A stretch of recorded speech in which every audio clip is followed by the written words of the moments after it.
дар мавридаш бисёр мешунидем дар бораи ҳимматаш, дар бораи он ки як гурӯҳ шогирдонро тарбия кард, гурӯҳи калони ҳунармандон низ пайравӣ доштанд, ба ҳар сурат нақши худро дар зиндагӣ гузоштанд.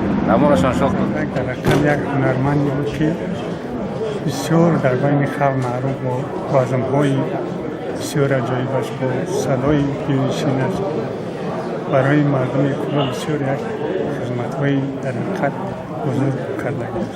Зардаков яке аз намояндагони барҷастаи фарҳанги минтақаи Кӯло, ҳунарманд, корманди бисёр фаъоли соҳаи фарҳанг буданд.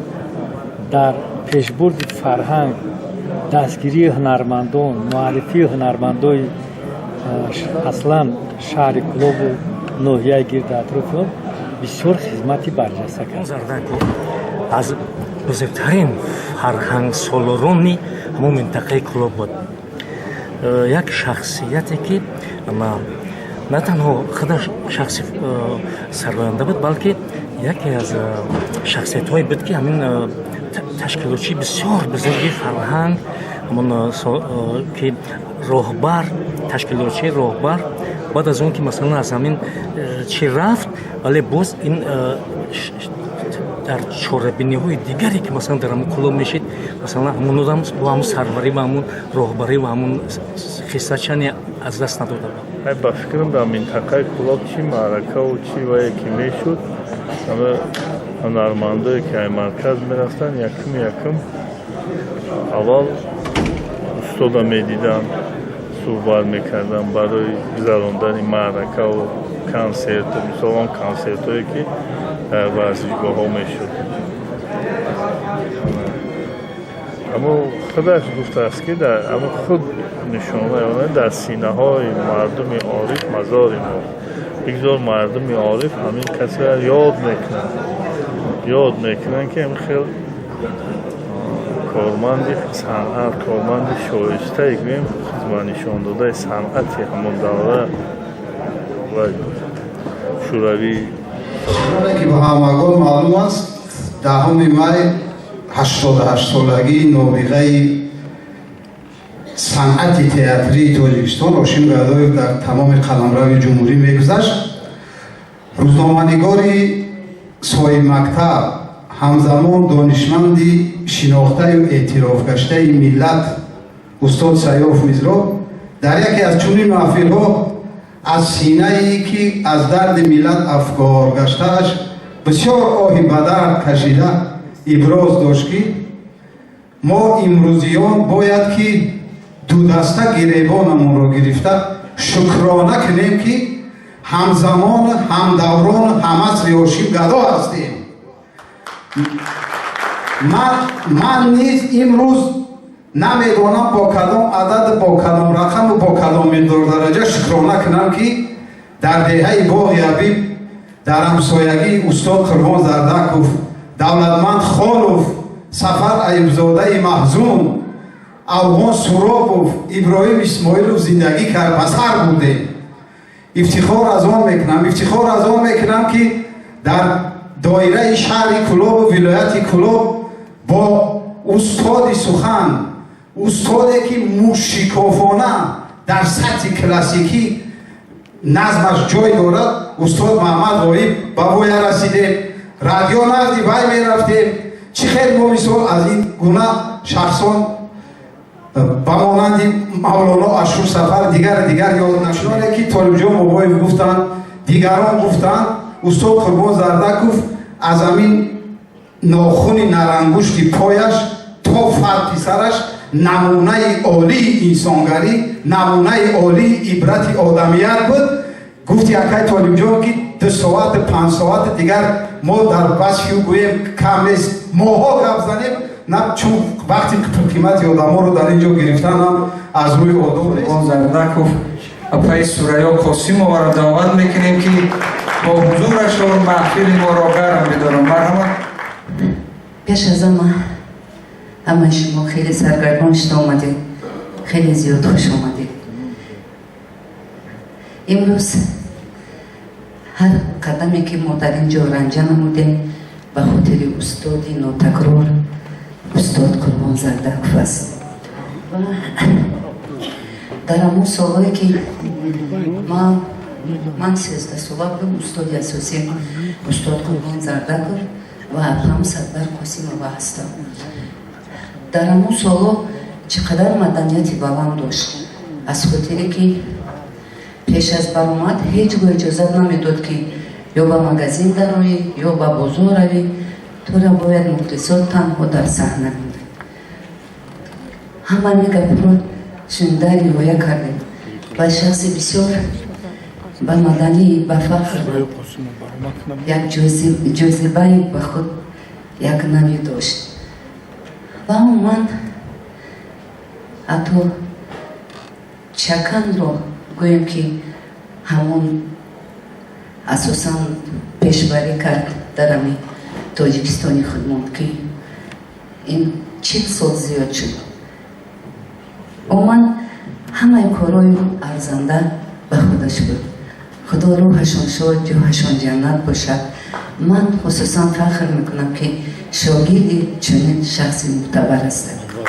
Саломат бошед.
саломат бошед.